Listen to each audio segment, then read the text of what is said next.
Bayangkan, sebuah hari di mana langit menjadi gelap, matahari tak lagi bersinar, dan seluruh permukaan bumi dilalap api. Hari itu bukan dongeng, bukan juga ramalan masa depan, melainkan kenyataan yang terjadi 66 juta tahun lalu. Sebuah batu raksasa dari angkasa menghantam bumi dan mengakhiri kehidupan para raksasa purba dalam sekejap.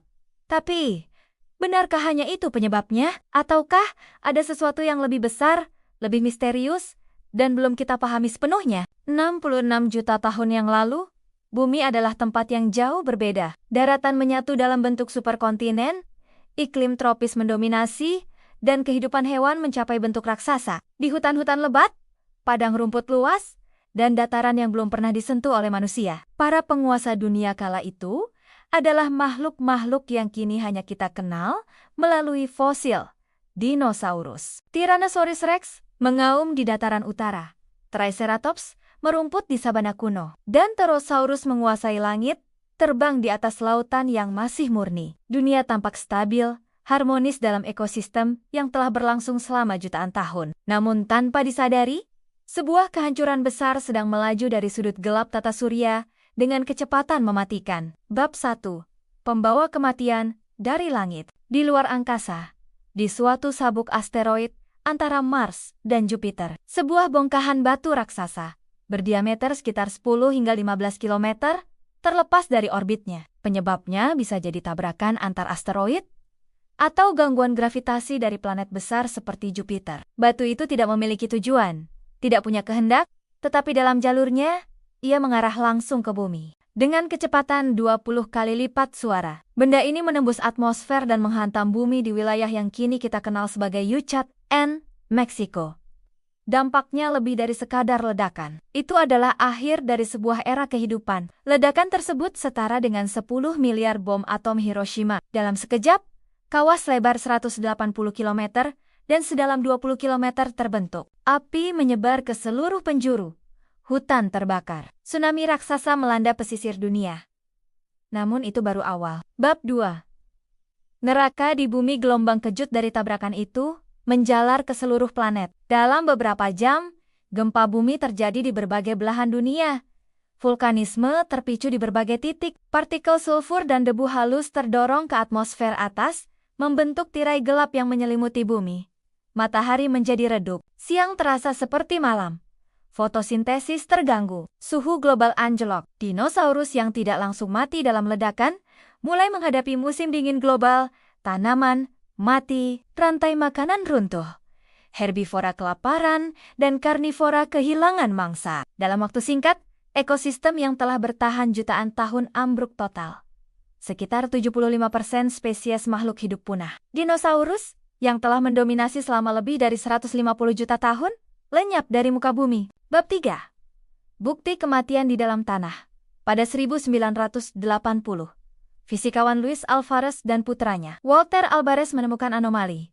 Lapisan tanah berumur 66 juta tahun yang mengandung kadar iridium tinggi logam yang jarang ditemukan di bumi. Namun umum pada asteroid, lapisan ini ditemukan di berbagai belahan dunia, dari Italia, Amerika Utara, hingga Selandia Baru. Lapisan inilah yang menjadi penanda global kiamat dinosaurus, disebut sebagai batas KPG. Pada tahun 1991, keberadaan kawah raksasa yang terkubur di bawah semenanjung Yucatán, yaitu Kawah Chicxulub, akhirnya dikonfirmasi. Lokasinya cocok, umurnya cocok, dan jejak kehancuran di sekitarnya sepadan dengan hipotesis tabrakan asteroid. Bab 4. Teori alternatif dan kombinasi maut.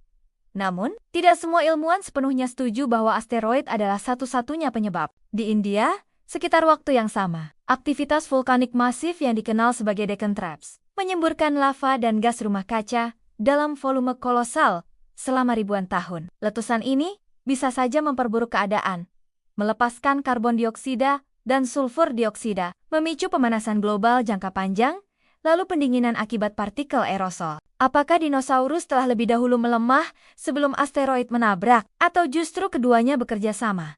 Satu dari bawah, satu dari atas, membuat kiamat menjadi tak terelakkan? Bab 5.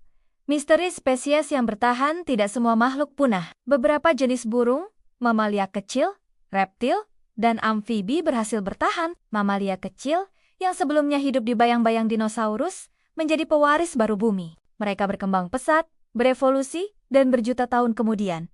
Salah satu cabangnya akan melahirkan manusia. Tapi mengapa sebagian makhluk selamat, sementara lainnya tidak? Apakah ukuran tubuh yang kecil, kebiasaan bersembunyi di bawah tanah, atau kemampuan mengatur suhu tubuh menjadi faktor penting? Ataukah ada sesuatu yang belum sepenuhnya kita pahami? Bab 6.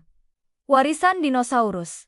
Di zaman modern dinosaurus mungkin punah, tetapi jejak mereka masih ada. Burung adalah keturunan langsung dari dinosaurus Sauropoda. Saat seekor burung pipit berkicau atau elang terbang tinggi, mereka membawa warisan dari Velociraptor dan T-Rex. Selain itu, fosil-fosil dinosaurus di seluruh dunia menjadi saksi bisu dari dunia yang pernah ada. Dari gurun Gobi hingga pegunungan Andes, dari Montana hingga Madagaskar, sisa-sisa itu menceritakan kisah tragedi dan transformasi.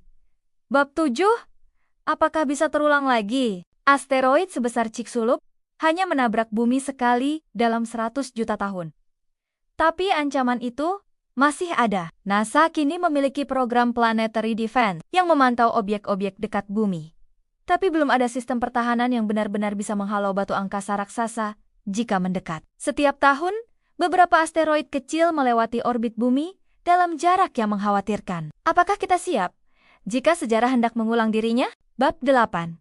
Penutup sebuah renungan kiamat dinosaurus adalah peringatan dari masa lalu. Ia menunjukkan bahwa betapapun dominannya suatu spesies, betapapun besar dan kuatnya, ia tetap rentan terhadap kekuatan kosmik yang tak terbendung. Dinosaurus tidak punah karena mereka lemah. Mereka punah karena dunia berubah lebih cepat daripada kemampuan mereka beradaptasi. Dan hari ini, manusia yang telah menguasai planet ini dalam waktu sangat singkat juga hidup dalam bayang-bayang ancaman global dari perubahan iklim, senjata nuklir, pandemi, hingga benda langit tak dikenal.